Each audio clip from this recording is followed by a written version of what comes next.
Well, welcome everybody. And thank you for joining us at the end of the day. I know how long your day must be after hours and hours of wonderful presentations. And thank you for hanging out with us for the last one. Sarah was exactly right. We're going to want you to take your microphones off mute and engage in the conversation. This is an opportunity to really hear what what you want us to know. So today we're going to talk about how we're going to guide new arrivals, immigrants, refugees, and asylees towards a brighter future. That's what we're here for. We're here to serve our students. And we're going to look at that through the IELCE lens. I want to introduce everybody to Mark Mesley. Did I say that right? Almost. Mesley. Mark Mesley. I want to give it that long E. Mark Mesley. He is our director for IELCE. His email is on the screen. You guys are going to be hearing from him and seeing him a lot. Mark, do you want to go ahead and introduce yourself and tell the group a little bit about yourself? Sure. Thanks, Kathy. So I'm the new director of IELCE, and I'm really excited to be here. Just a little bit of context about me. So I began my career working at a literacy program outside of San Diego, doing both teaching, but also doing the administrative work. And the experience that really stuck with me. I remember how remarkable the students were who were coming through the door, how committed the staff were to serving them, but also all the struggles and kind of all that comes with keeping the doors open every day, finding funding, navigating like recruiting learners, things like that. And I also taught English abroad for a year, but most of my career has been in civic advocacy. And I spent 10 years working for the Cook County Clerk's Office and doing outreach and doing voter registration. I worked a lot with high schools and colleges, recruiting them to work on election day, working with voter registration programs. But the aspect of the work that I really enjoyed the most was working with programs that were serving community members who were most likely to be on the margins of the democratic process. That included anti-violence programs, homeless shelters. I worked with what is now Scale It on a program of how do you help adult learners really feel comfortable with voter registration and walking into a polling place on election day. And part of that was materials just like kind of the key logistical information about voter registration and casting a ballot, but also it was partly discussion guides about how do you convince these learners that their vote really does matter, that their voice is just as important as anyone else's. And I've spent the last 5 years doing advocacy on behalf of the national parks, and that came in a lot of different forms.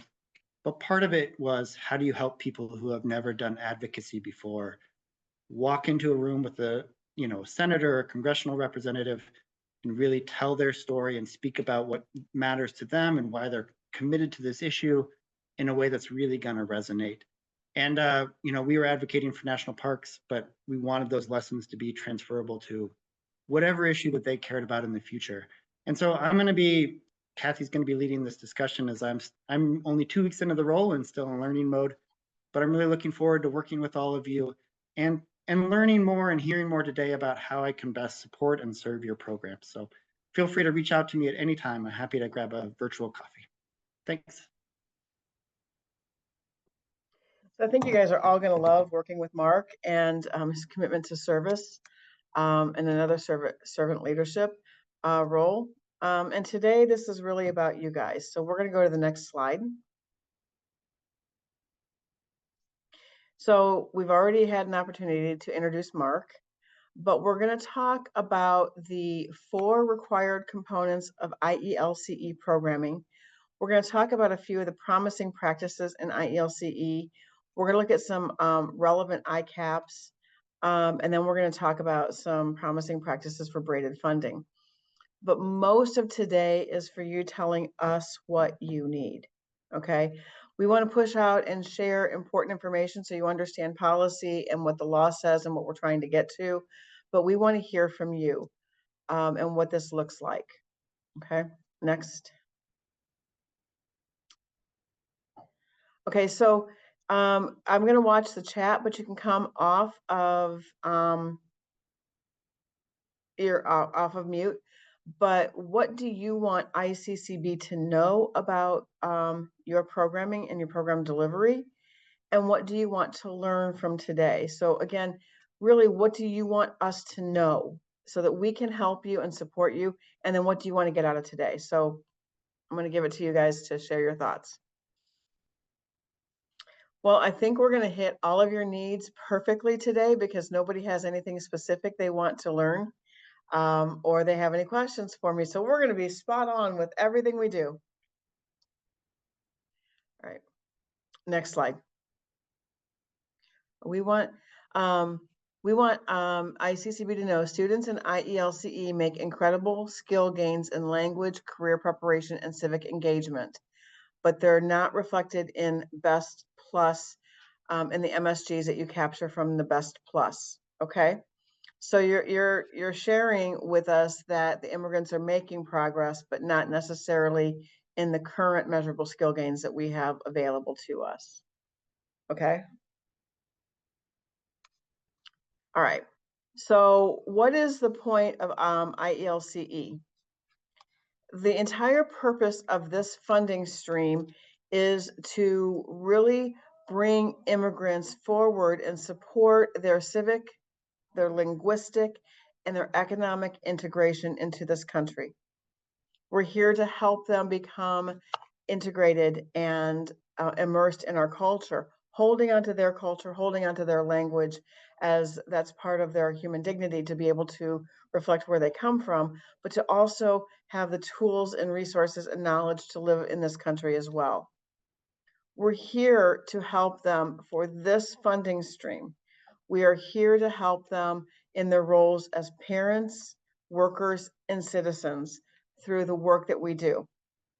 But there are 4 pieces, and you've seen them in the shape of like a triangle that we've used in the past. There are 4 required components of an IELCE program. Linguistic integration, right? We have got to help our learners speak and listen and write and read and learn English language. English language acquisition is the core part of this. Civic integration, we talk about through competencies. And often when I hear programs talking about IELCE, they just talk about the competencies and that civic instruction. Well, that's a part of a 4-pronged program. Civic integration is one of those parts. Workforce preparation is another one of those parts. Every IELCE learner must have access to linguistic integration, civic integration, and workforce preparation. And then every IELCE learner must have access to an ICAPS program. Those are the 4 key pieces here for IELCE.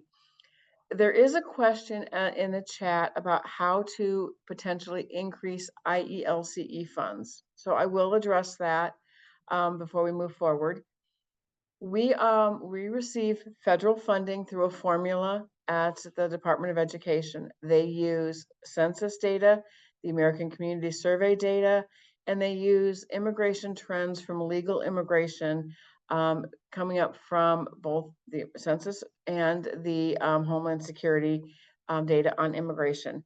That is where our funding comes from federally to increase IELCE funds, collaboration and advocacy at the federal level to increase funds is always appreciated and acknowledged. I would encourage you to work with IASA, that is the Board for Adult Education, so that they can continue to be the voice and bring those voices together. COABE is also very big in advocacy, and we have an COABE fellow in Illinois, Angelique McGuire, who is trying to do a great deal of work with advocacy. So that's where some of those ideas to increase IELCE funding and adult education funding in general can come from. Okay. Next slide.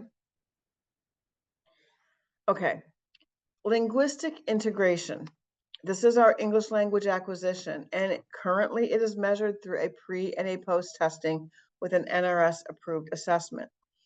I use the word today. Currently, it's managed like this. A lot of things are changing with Octave right now. This is just kind of where we are at today's presentation of how you measure linguistic integration is through a pre and post test. Now, the comment that was made earlier was those assessment gains are not showing using the best plus. What I'm not clear on the comment was, is it because the assessment doesn't accurately measure the student gains? Is it because you're trying to get an NRS level 6 learner and there's too far for them to go to exit out, or NRS level 5 to get to NRS level 6, and we're not making those gains? What I will tell you is we have experts who are here to help you as far as understanding how to use assessment outcomes for the CASAS and for the TABE. For Best Plus and Best Literacy, you can work with CAL on the support that they provide. The Center for Applied Linguistics is CAL, and they can provide the support there. And that can kind of help you frame your instruction, because your instruction should be tied to assessment so that you can actually be measuring that appropriate gain. Okay, next slide. Okay, competencies. Okay, your competencies are how we measure it. And this is really kind of what I hear from you guys the most when we talk about IELCE. I hear everyone talking about how they embed competencies into the instruction, how they teach with the competencies. But recognizing this is only one of 4 parts to IELCE, but it seems to be the one that I hear the most often addressed, the most often focused on, and the most often talked about. So for you, I want to bring a question. Can we go to the next slide? I think the question's on the next slide. Now, can we go back? Sorry. The comment was in the slide notes. Sorry. There we go. Forward. Next one. Okay. In my notes is where the comments are here. Oh, we don't need to change the slide. My question to you guys: we want to hear from you about the pros and the cons about competencies as a part of IELCE. What's good about them? If you could wave a magic wand and change them, what would that look like? Let's spend some time talking about competencies. And you guys are pretty free telling me that what you like about them, what you don't like about them. So let's see if we can't get a good conversation going in this group about what's good, what would you like to change?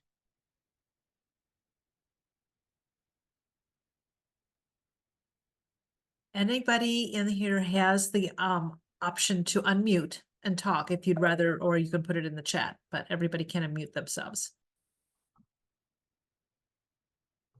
I'd like to say something. Good. Thanks, Kathy.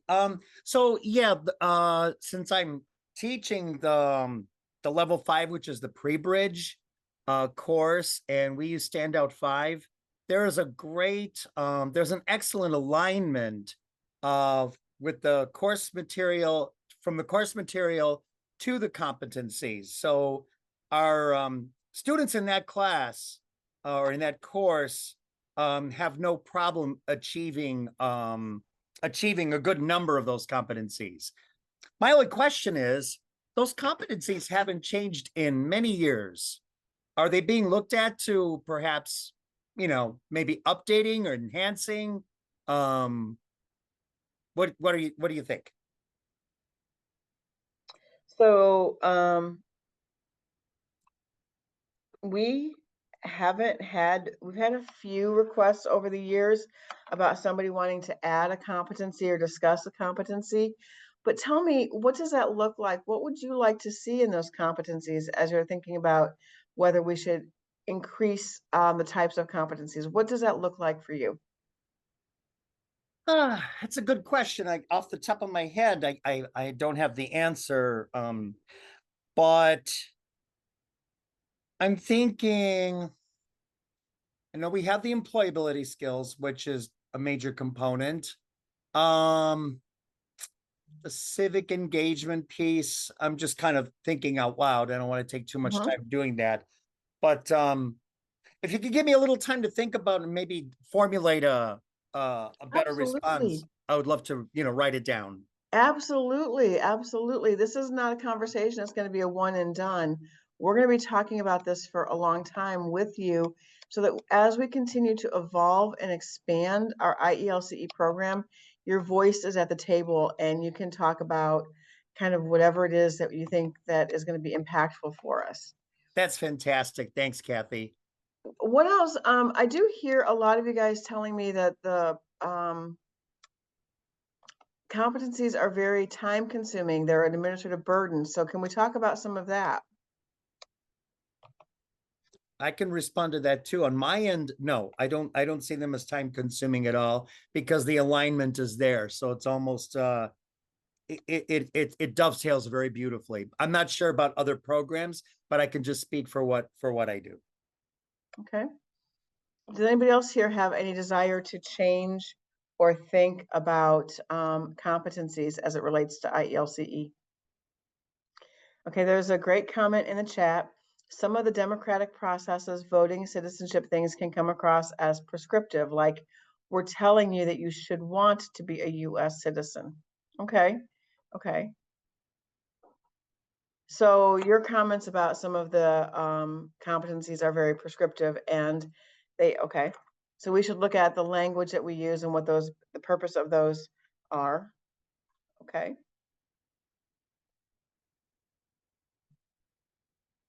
What's interesting to me, guys, is I have heard you for years telling me that the tracking of competencies and getting them into DAISY is a huge administrative burden and that it causes a lot of grief. And I'm not hearing that from anybody in today's conversation. Okay. Okay. I will tell you my concern about competencies. Do you teach competencies in your classroom or do you teach adult English language standards? Because it should be the same. They should dovetail, those competencies should dovetail into the standards.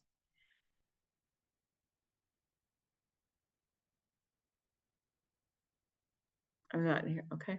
It's in the coursework. So I'm not teaching specifically to the competency. It's just like teaching for a test, which I'm thoroughly against. Mhm. So yeah, no. What I did when I looked at the competencies and the syllabus, I looked at what aligns and what the students achieve, based on the objectives of each Mhm. unit. Mhm. And the alignment just happens to be there, but I'm not like teaching specifically to the competency, which I think is Okay. not the right approach. Okay. There's a good question in here about how other programs handle the input into DAISY. Are instructors involved in the process or the data person? Do we use a checklist to keep track of it? So I would love to hear what everybody else has to say about that. And then I would love to hear your opinion on should we track competencies? So if anybody wants to answer Melissa's question and then follow up with, should we be tracking the competencies taught? Yes, we have a spreadsheet that the instructors fill out with each of the students' names and the competencies that they achieve as they go along. That information is entered by our data person, preferably on a weekly basis as soon as possible. Unfortunately, our instructors don't always get the competencies list to them. This is unfortunately very a paper process. This is an example of one of them, and just the competencies, the date that they were demonstrated, so that we do, because we have to keep paper copies and records of everything. That goes into, along with the final attendance for each of the classes that is signed by the instructor that's we're required to keep on hand. I think I've seen a lot of models like yours, Adam, where the competencies are tied to the attendance. That way the data person knows what to add and when. Um, okay. So what would your world look like if we didn't have competencies? Would that strengthen your IELCE program, or would that allow you to be more flexible what you taught? What does that potentially look like for you guys? I mean, if you just want to take my word for it, that would make things a lot easier. Just saying, yeah, Kathy, all the stuff we said we did, we did. We're good. We're good. We're good. Okay. I'm okay with that. Okay. But I mean, if you need the accountability and you need to have that record that that it is aligned with the standards and it's being taught in this specific classroom, I mean, if it's not something that's required for the grant, then and you want to get rid of it, I'm not going to argue with you. But I do like what Suzanne just said, that it does, I mean, it aligns with the standout curriculum anyway. All the competencies fall into basically book 3, book 4, and book 5. So it aligns very well with that particular curriculum. But if, you know, so it's not like a huge burden, but. Well, the law says we have to teach competencies. The law doesn't say how we have to track them. So what we're really looking at for you guys is to have a voice and an input on what IELCE looks like moving forward, especially where when we hear that tracking the competencies, documenting them are very administrative heavy and labor intensive. I'm not ever suggesting we don't teach competencies. That's part of the law. But I am asking you what you think this could look like for changing how we look at competencies as far as an IELCE program. So as you're thinking about that, this is not a decision that will be made overnight. We'll be having many conversations with you guys over the next few months. And Mark would be phenomenal to reach out to and share your ideas about IELCE and competency-based instruction and what that looks like as we continue to first, primarily and always meet the needs of our learners, adhering to the law, but what we really have eyes on are just really making this something that is not so administratively heavy for you guys. Okay, so to think about, and we'll have Mark's email again before we close out of today. What does competency look like? What could changing that look like? What is your, if I could do anything I wanted to do in IELCE programming, and this is how I think competency should look, we want your input. So very, very much part of what we're looking for. And then let's go to the next slide, please.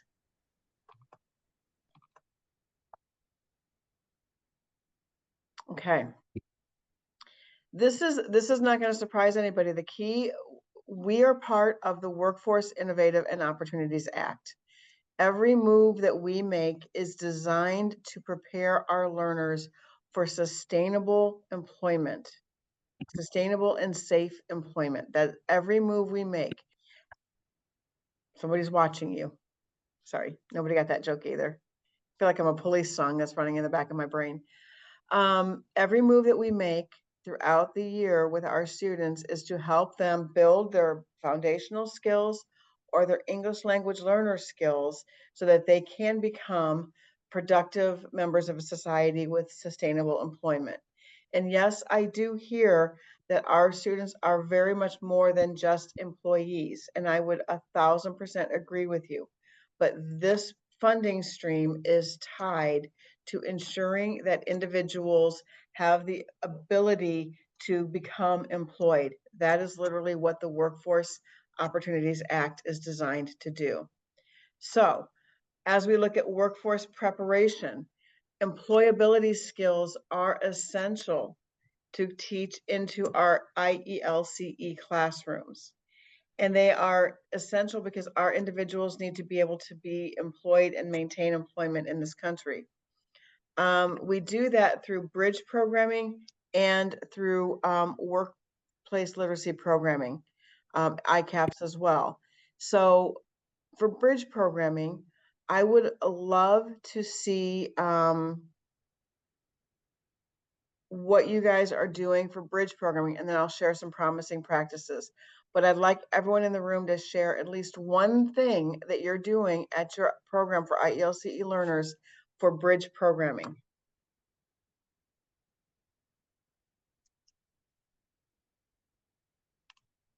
And I know we have members of the ALRC joining us, and they have compiled some really great work that they're going to be able to pop into the chat feature today of models and ideas. Suzanne, you're doing an entrepreneurship bridge. I think that is phenomenal at the local level. Many, many of our learners want to open their own business. So I think that's a beautiful start for all of our language learners. What else are we doing as far as bridge programming? Oh, Michelle, JJC has a paraprofessional bridge. I think that's wonderful.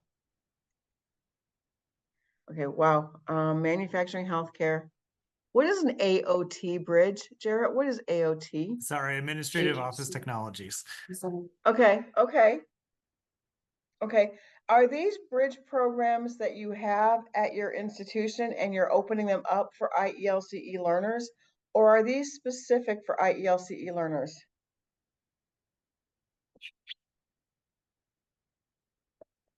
For us, I think they would be open to any, I mean, anyone who would like to, ESL level 5 or higher could, and I mean, lead into ICAPS.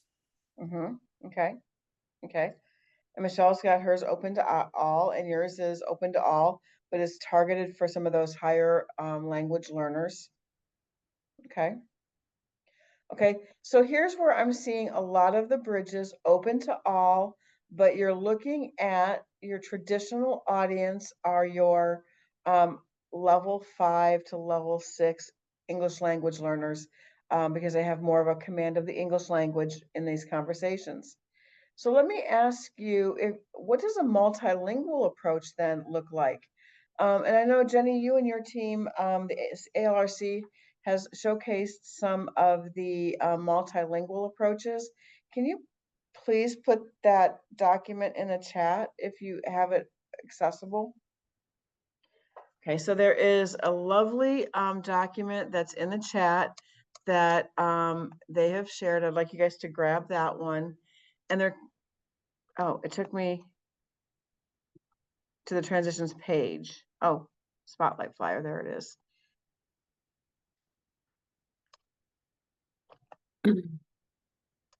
So the multilingual approaches, and I want to talk about that for just a minute.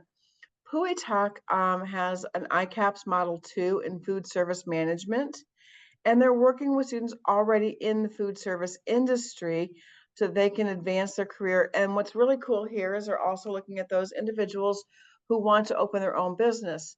We're seeing a multitude of food trucks. We're seeing a multitude of restaurants, and they want to have their own catering, whatever that business is. So you're building both the food service and the entrepreneurship. And they actually, PuiTalk serves Chinese speaking students, both Cantonese and Mandarin, and they use multilingual methods of instruction. And they're also getting the exam, the credential exam in Chinese, which I think is phenomenal. And then PuiTalk has changed they hadn't changed the content, they translated the curriculum. It's a better explanation of what happened. So I think that that is a beautiful model, and the majority of that instructional time is 75% of class time is with English instructor and 25% with a vocational instructor who speaks Cantonese and Mandarin. So this is leading to 70% of the students getting the industry recognized credential in Master Certified Food Service Professional Credential. I think that's wonderful. So I'm going to pause and see what you guys think about that for a bridge program. What does that look like? Can you copy some of that at your local level? And I do want, Anne, I do see your comment about the administrative burden, and that's one of the reasons we're looking at competencies.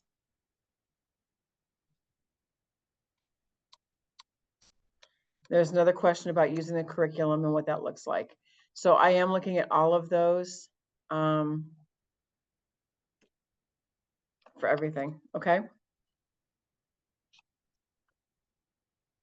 As you think about what Puituck is doing, Trellis also has developed a multilingual videos for a variety of purposes. But what's really important here is they did not do anything for every language. I mean, some of you have 10 languages, 20 languages, 30 languages spoken in your program. So how do you do this?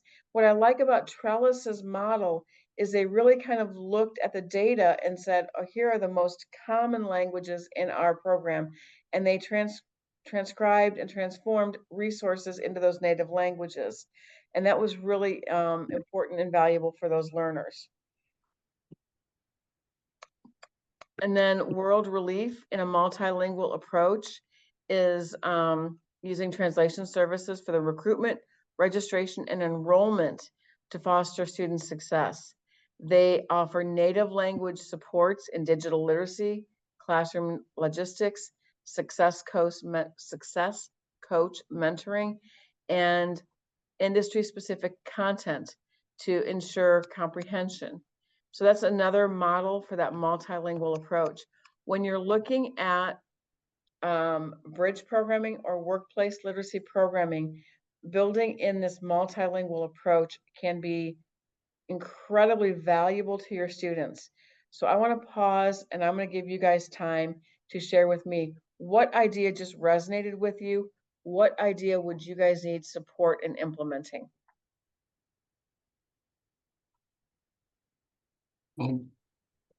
We do, pretty much everything except using the multilinguistic approaches for specific bridges. And the reason why is basically because of what you just said. We offer all of our materials, access to our online platforms in multiple different languages, but doing what Puituck is doing and teaching a bridge class with multilinguistic would be challenging for us, because we would be excluding individuals from access to that career training pathway based upon their language accessibility.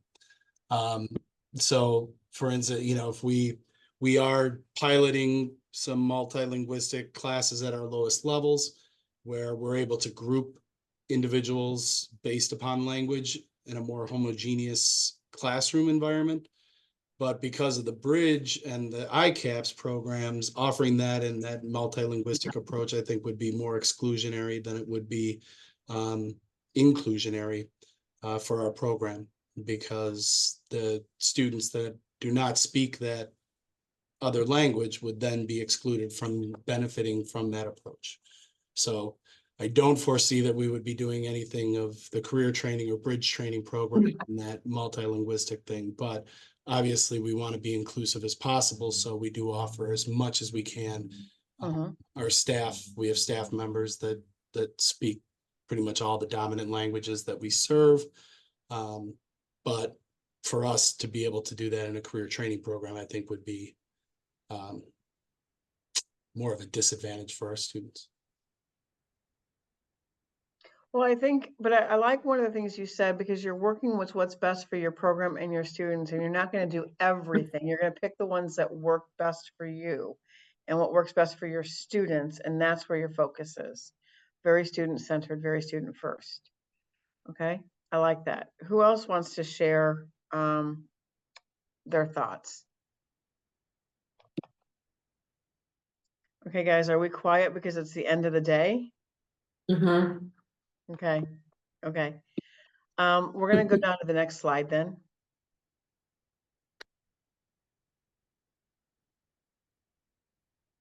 ICAPS and braided funding. One of the things that I hear from you guys all the time is, how do we pay for our classes?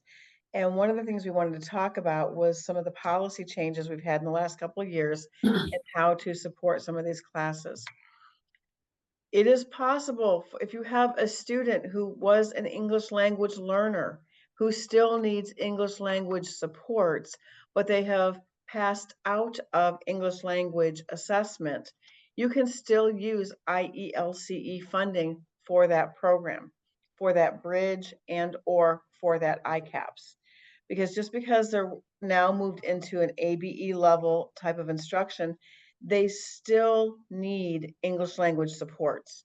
So it is very possible to use some of that money, the IELCE funds, to serve those students once they become ABE learners. It's important to make that notation, as long as they're receiving some kind of English language supports. We are talking about some ICAPS that people have done. They've done digital marketing, they've done OSHA, and they've done CDL programs. All the things we've talked about, every one of those is an allowable use for IELCE funding. Multilingual instruction is an allowable use. I know some of you who are old school and who have been around as long as I have, the idea of using adult education dollars to teach in a language other than English doesn't seem to be very, it's different than what we've had to be able to do things in the past, but it is allowable, and it has been for the last 12 months. So please consider that. You can braid out your funding with either your state basic or your federal basic dollars. One of the biggest misunderstandings is that IELCE is an extension of your federal basic or your English language instruction or your state basic dollars. It is not an extension of those programs. IELCE is a program in and of itself. A student can be served with multiple funding streams that is in the best interest of the student. But IELCE is more than simply adding competencies to an English language classroom, okay?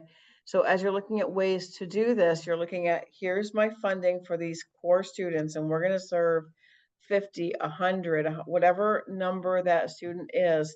For those students, they're going to be served out of IELCE funding, but you can braid that with your state basic funding, your federal basic funding, institutional dollars. I have a question.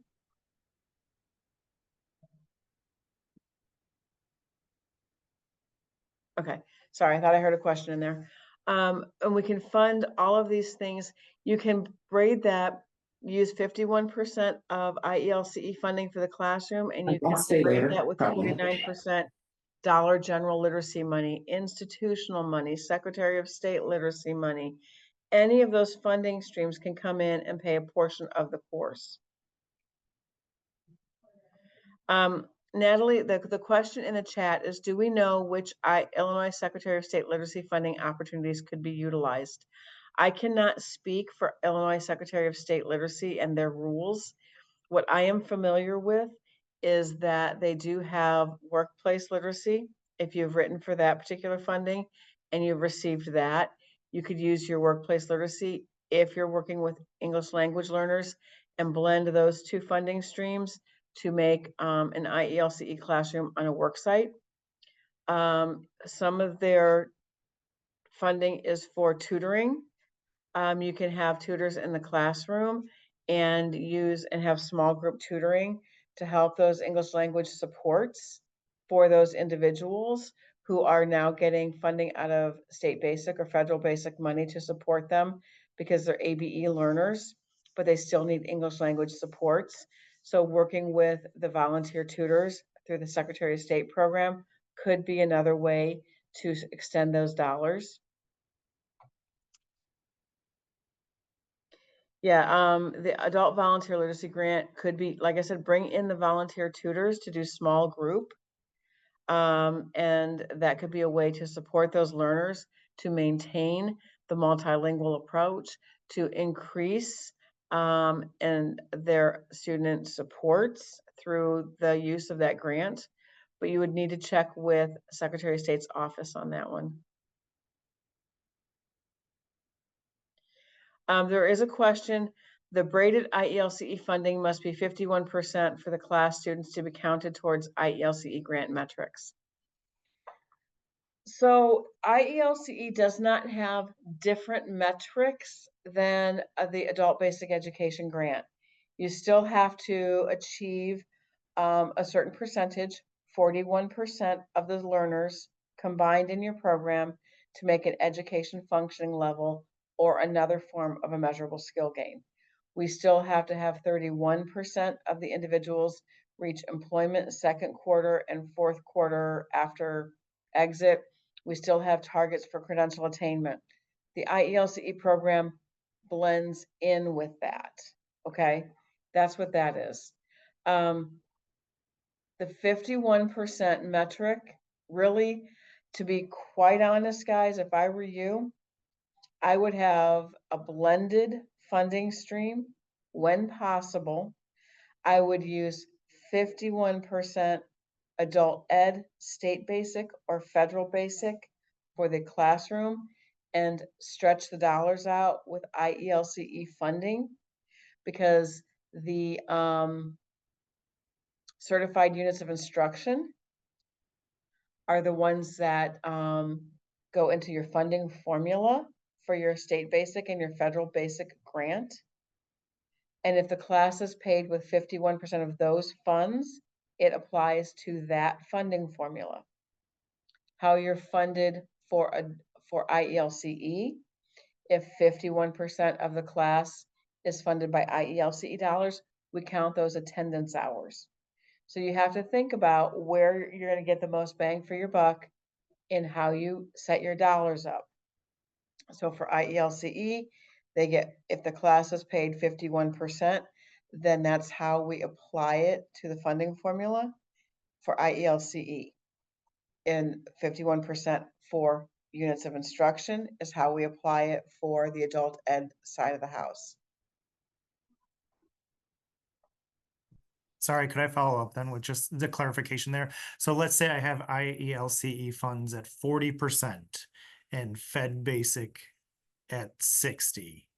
It would then, that amount would, the Fed Basic funding formula would be the one that is captured. That would apply, correct. That would apply to the federal funding formula for the AEFLA money.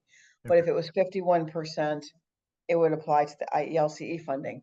Okay, thank you. I appreciate that. Sorry. No, you're fine. No, that's why we're here. I want to make sure you get, that's kind of very important to kind of clarify.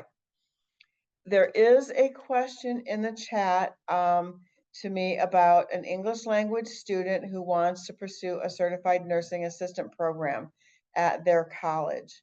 And they do not have a social security, they only have an I-10 number.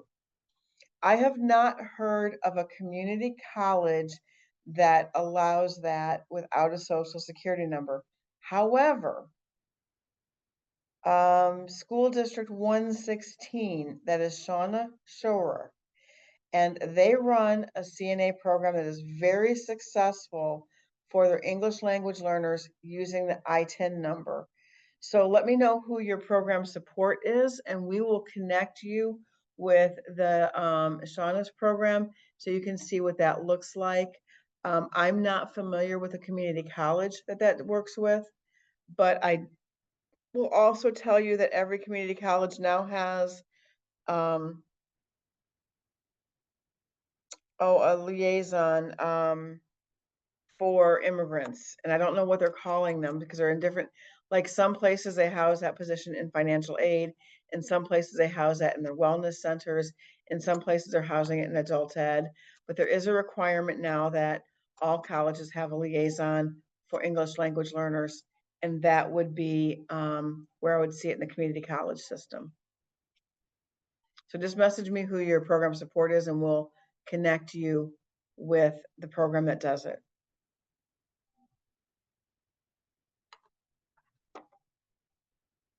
Okay, guys, I'm gonna go to the last slide. And I was gonna review where we started, but nobody had any questions in the beginning. So this one I'm gonna put out to you guys. If you could, and this is literally what we are doing right now with Mark leading the charge, if we could revolutionize IELCE to make it more meaningful for you, less administrative burden, but just as meaningful for the students, what does that look like? So this is basically my entire presentation with Mark and I. We want to hear from you. What does an updated IELCE program look like? I think to start with, just referring back to the administrative task of entering competencies in DAISY, change that to, you know, incorporating what was accomplished in the narrative, in the stories, in the success stories, because ultimately it's about the people we serve and not necessarily the numbers. And I think the stories will reflect what we do, and probably more meaningfully than the numbers. That's a start. Okay. Okay. I like that. Very student focused. Thank you, Kathy. What else do you guys have? If, again, take this time to tell us if we're going to rip the Band-Aid off of IELCE and make it what you want it to be, what do you want it to be? I'll probably get some hate mail for this, but I mean, you basically laid it out earlier. I mean, the competencies are part of the standards-based curriculum, which we're all required to be teaching in the first place. And if the focus of the IELC is to push more opportunity for newly arrived individuals and refugees to be able to gain access to workforce development, then maybe that's the area that you need to focus on instead of competencies. You know, allow more funding to be able to develop more workforce-based initiatives, as opposed to checking some boxes. Is it really being as effective since it's already part of the standards-based curriculum? Is it easier? Yes. Can we apply for IELC funding? Yes. But is it being as effective as it can be? No. Secondly, I mean, this is just personally, more clarity in those funding metrics. It just found it very interesting because we ended up having to scale back a lot of our IELCE activities this year because we lost IELC funding to a new program that is their only access to ICAPS is through us. So it was interesting. I'd love to see some more clarity in how those funds are distributed at a more APC level, and then look at the equity that is involved in that. But other than that, I mean, we have multiple grants that are focused on, you know, the application of the standards-based curriculum. If this could be an additional thing that would help people develop more of a workforce-based or workplace literacy programs to work with employers. Okay. Okay. I like that. I like that. And your comments about transparency and funding is not unheard. We are hearing you.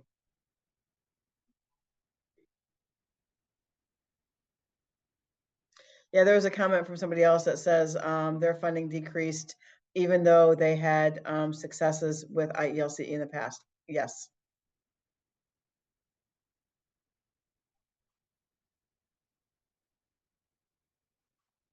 The comment in the chat is, so the comment in the chat is more of a societal integration, but besides Social Security numbers being tracked.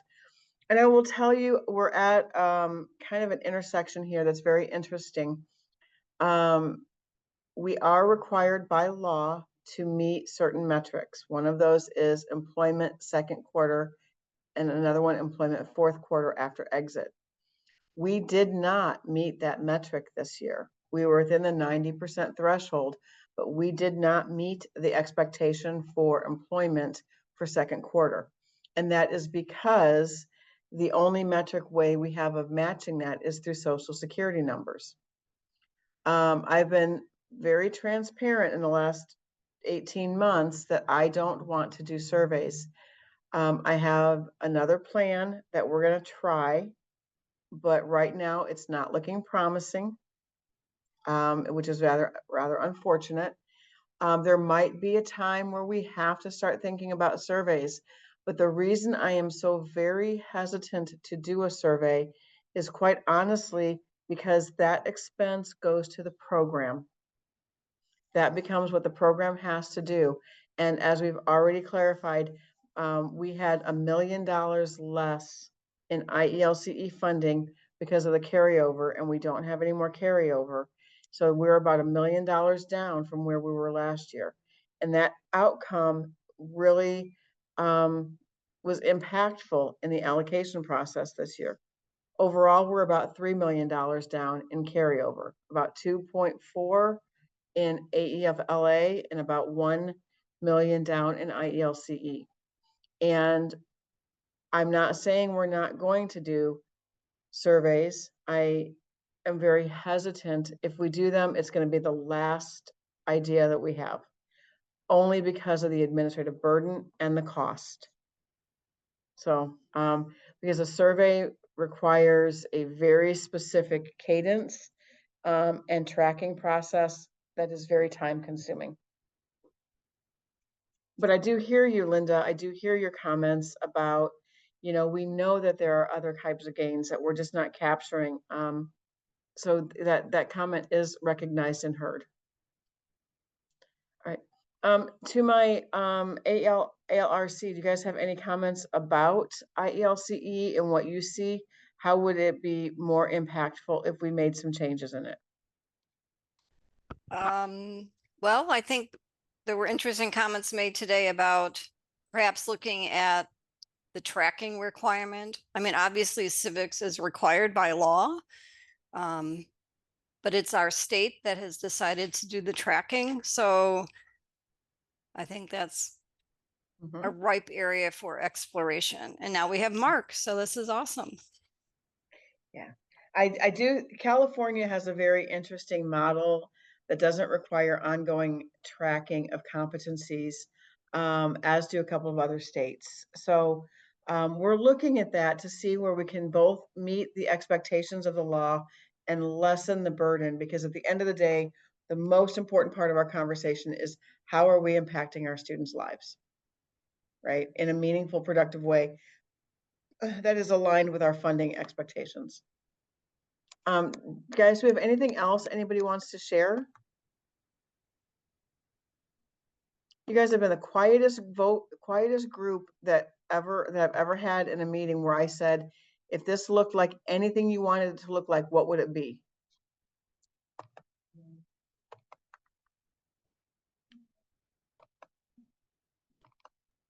Kathy, you might get some follow-up emails as people process this a little bit more. You know, they may have some more ideas.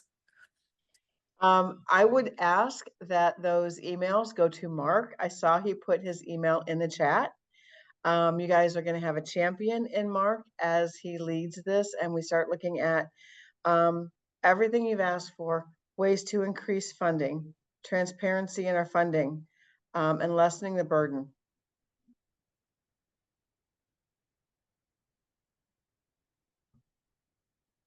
There is a very important comment here. Our students' lives are not linear. And a lot of this work takes time. I had that conversation today at the presentation of the Continuous Improvement Committee. To give you guys context, the law requires that we have an Illinois Workforce Investment Board. These individuals are appointed by the governor of each state. This board oversees how the four partners work together. One of their leading committees is the Continuous Improvement Committee. They pay attention to all the performance outcomes to make sure that we are hitting those thresholds the way we're supposed to as a state. As I've mentioned, when a state doesn't hit those thresholds, there are potentially financial consequences. And we were able to do that a few minutes ago before this meeting. We were able to share with our CIC the challenges, and we talked about how the timelines for temporary protected work status and timelines for employment don't always fit that same timeline that's WIOA. So that is something that we have acknowledged, and we have acknowledged through our state board that oversees the work that we do. So yes, that has been shared often about what that challenge looks like.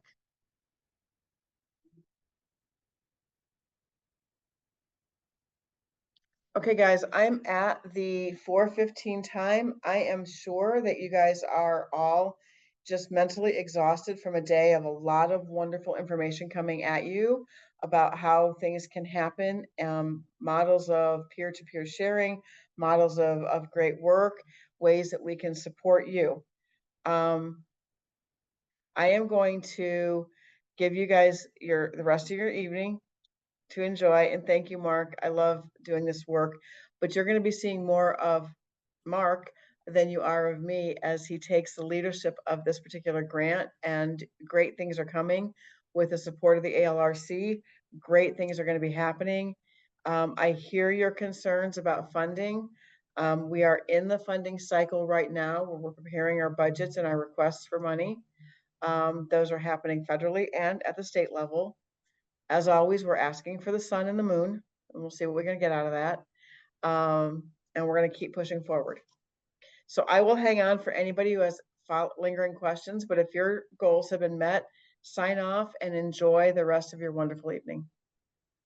And let me just say thank you to everybody for making the Transitions Academy Fall Convening a success. Remember, there's lots more coming throughout the year.